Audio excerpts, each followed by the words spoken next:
Let's go to the NFC South, Mel. We'll take a quick look at the full division, and nobody got above a B, a harsh grade, or at least in this division from you.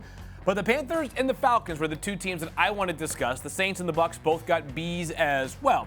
All right, so Mel, there are a lot of different ways to evaluate or give out draft grades. I think the most straightforward one is probably which teams drafted players higher than you expected them to go and which teams got players lower than you expected them to go. I will say this, though, for Carolina, Mel. You gave them a B-, and I understand without a premium first-round pick, they ended up trading back to number 32. But without a premium first-round pick, it was going to be hard for them to add an instant impact player. I will just say this for the Carolina Panthers front office, and I want to see what you have to say.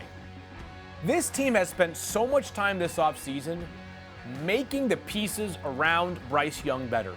At least Carolina has a credible chance to evaluate him this year, because last year, I don't care who was playing quarterback for the Carolina Panthers, it would have been a near disaster, maybe except for somebody like Patrick Mahomes. So what'd you like, or maybe not so much like, about that Panthers draft?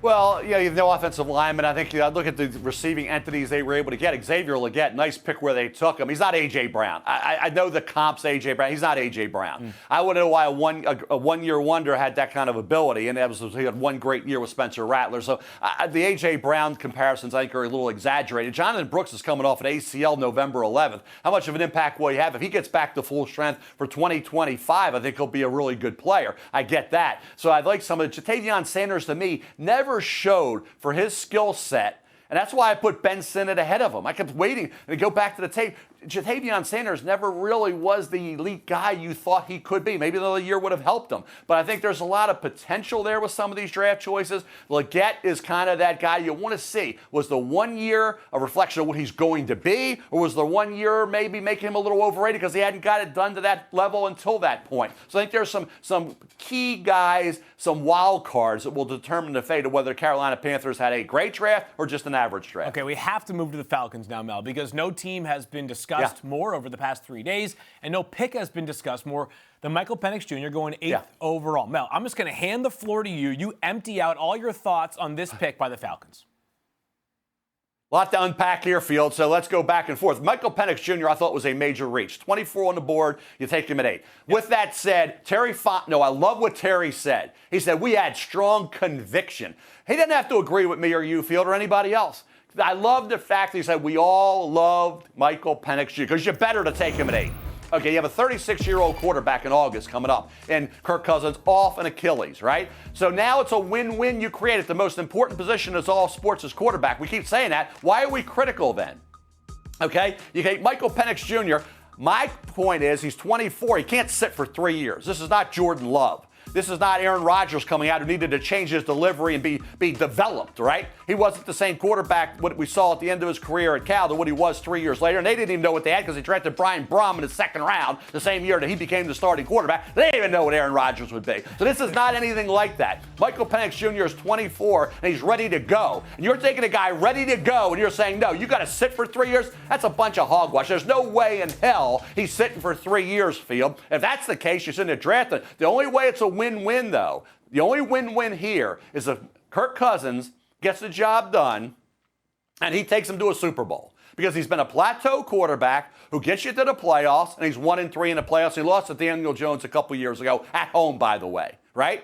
So he's basically a 500 regular season quarterback with 6-7 games over 500 at the end of the day. So if Kirk Cousins, coming off the injury, isn't the same at age 36 that he was, you turn the page and you go to Michael Penix Jr. Then what does Michael Penix Jr. become? The win-win here is if Kirk Cousins develops big time, takes you to a Super Bowl, has a big-time year, he shakes off the Achilles, and he has a Super Bowl year.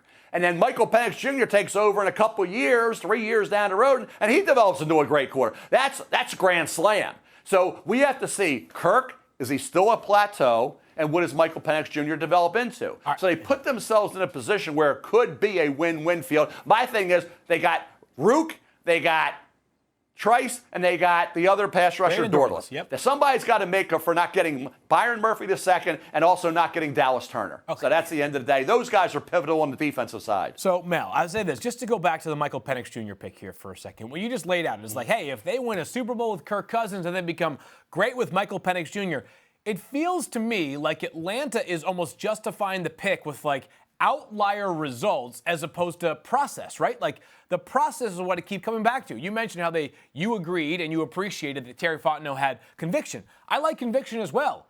But they had $100 million worth of conviction on Kirk Cousins a month and a half ago, right? Like, to me, I felt like the minute they signed Kirk Cousins, it was, we're out of the quarterback business. And we need to be for the next 2 years at minimum.